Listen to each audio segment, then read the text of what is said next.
Welcome back to Old Charles, the channel where we uncover the hidden history and true value of coins from around the world. Today, we're diving into one of America's most iconic coins, the 1961 Lincoln Memorial 1-cent coin, also known as the penny. At first glance, it may just look like ordinary pocket change, but this little coin carries a fascinating story, and depending on its condition, it could be worth more than just a cent. So, let's explore its history, design, condition, and collector's value. The 1961 penny belongs to the Lincoln Memorial Cent series, which began in 1959 to celebrate the 150th anniversary of Abraham Lincoln's birth. The coin features Victor David Brenner's portrait of President Abraham Lincoln on the obverse, a design first introduced in 1909 on the reverse. Instead of wheat stalks, we see the Lincoln Memorial, designed by Frank Gasparo, marking the new era of cent coinage. If you look closely, you can actually spot a tiny statue of Lincoln seated inside the memorial, making this coin one of the few in U.S. history where a president appears on both sides of the same coin. In 1961, the U.S. Mint produced pennies in two locations, Philadelphia and Denver. Philadelphia coins carry no mint mark, while Denver coins are marked with a small d below the date. Combined, over 3.0 billion pennies were struck that year, making it a very common circulation coin. However, as with all coins, rarity and value depend on specific conditions, errors, and mint states. Now, let's talk about the part you've been waiting for, the value of the 1961 penny. In circulated condition, the 1961 penny is usually worth just 1 to 3 cents. Since billions were made, finding one in your pocket change today is not uncommon in uncirculated condition, MS-60 to MS-65. The value jumps to around $1 to $10. Collectors love shiny red examples, so coins with full original mint luster bring in higher prices. The real money comes in at high mint state grades. A 1961 D penny graded MS-67 red by PCGS once sold for over $4,000 at auction. That's right, a single cent could be worth thousands, but only if it's in near-perfect condition. There are also some notable error coins from 1961, such as double-die obverse varieties, off-center strikes, and repunched mint marks. These errors can fetch anywhere from $20 to several $100, depending on rarity and demand. While most 1961 pennies are common, a sharp-eyed collector could uncover a hidden gem worth far more. When it comes to coin collecting, condition is everything. Collectors grade coins using the Sheldon scale, ranging from poor, P1, to mint state, MS-70. Circulated 1961 cents *** usually show wear on Lincoln's cheek, jawline, and the lettering on the reverse. These are typically only worth face value. *** uncirculated examples ** with bright, original red luster are far more valuable. Collectors look for clean fields, sharp details, and no signs of scratches or handling. The most desirable coins are graded as red, RD, meaning the coin still has its original copper color. Coins that have toned or turned brown, BN, are worth less, while those that are partially red and brown, RB, fall in between. If you're checking your 1961 penny, make sure to hold it under good lighting and look for mint luster, sharp strike, and any unique errors. Submitting a coin for professional grading can often increase its market value. So there you have it, the 1961 Lincoln Memorial 1-cent coin. While most are common and worth just a cent or two, high-grade examples and rare error varieties can fetch hundreds or even thousands of dollars. It's an excellent reminder that even the smallest coin in your collection can hold a big story, and sometimes a big surprise in value. The story of the 1961 Lincoln Memorial 1-cent coin takes us deep into the history of American coinage and the cultural symbolism of Abraham Lincoln in U.S. history.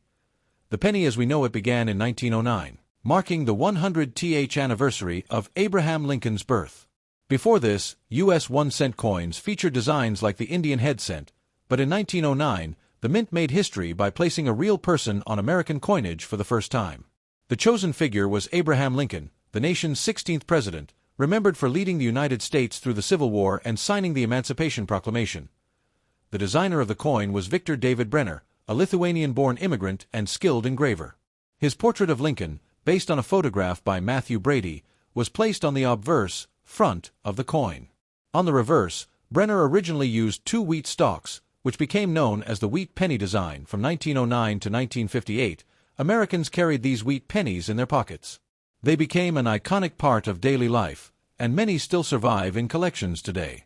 But in 1959, the U.S. Mint decided to make a change. That year marked the 150th anniversary of Abraham Lincoln's birth and the 50th anniversary of the Lincoln cent itself. To celebrate, the reverse design was changed from wheat stalks to the Lincoln Memorial, a famous monument in Washington, D.C., dedicated to the president in 1922. The Lincoln Memorial design was created by Frank Gasparo, who later became the chief engraver of the U.S. Mint. The memorial building on the coin symbolizes national unity and respect for Lincoln's legacy. If you look closely with a magnifying glass, you can even see the tiny seated statue of Lincoln inside the memorial, making this coin unique because Lincoln appears on both the obverse and reverse. EY 1961, just 2 years after the design change, the Lincoln Memorial cent was already a familiar sight to Americans. The U.S. Mint was producing coins in enormous numbers to keep up with the booming post-war economy. The early 1960s were a time of great economic growth, suburban expansion, and cultural change in America, and pennies played a huge role in everyday transactions. In 1961, pennies were struck at 2 mints. Philadelphia Mint ***, no mint mark, which produced over 753 million coins. Denver Mint ***, marked with a D, which produced over 1.7 billion coins. This massive production means the 1961 penny is not a rare coin today, but its history ties it directly to an important period in American life. It's also important to note the composition of the coin. In 1961, the penny was still made of 95% copper and 5% tin and zinc. This made the coin heavier and more valuable in metal content compared to the pennies of today, which since 1982 have been mostly zinc with just a thin copper coating.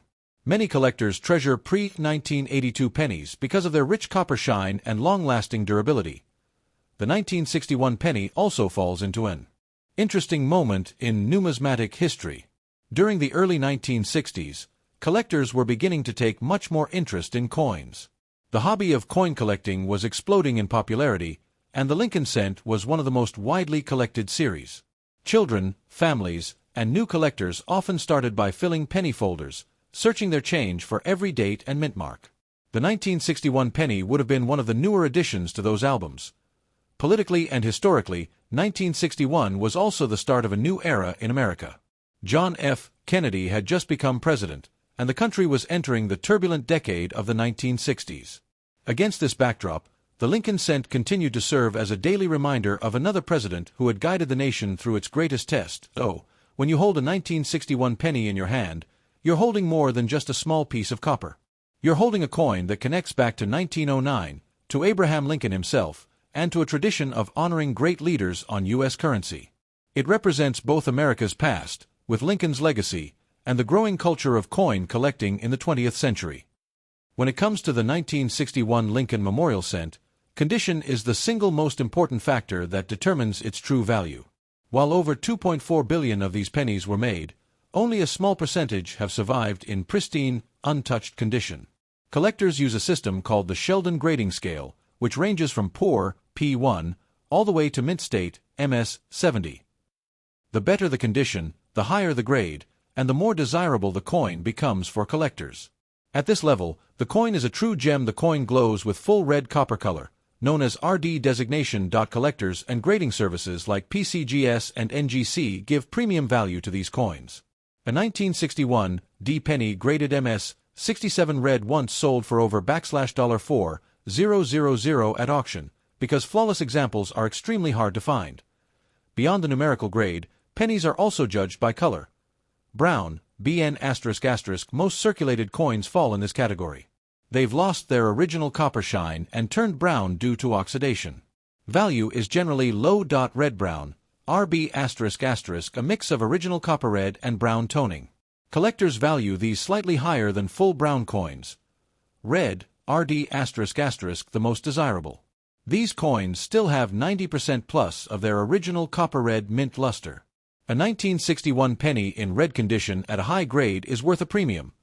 Condition also plays a role in error coin values. For example, a 1961 double die obverse in poor condition might bring $20, but the same coin in mint state could be worth hundreds. Off-center strikes, clipped planchets, and repunched mint marks are all examples of 1961 error varieties where condition dramatically affects price. In summary, a 1961 penny found in your change today is likely worn and worth only face value. But if you have a shiny, uncirculated example with full red color, especially from the Denver Mint, You could be holding a coin worth much more than just 1 cent. Collectors always emphasize the phrase, "by the best condition you can afford." This is especially true with the 1961 penny, where the difference between a circulated example and a high-grade mint red coin could mean the difference between 1 cent and several $1,000s.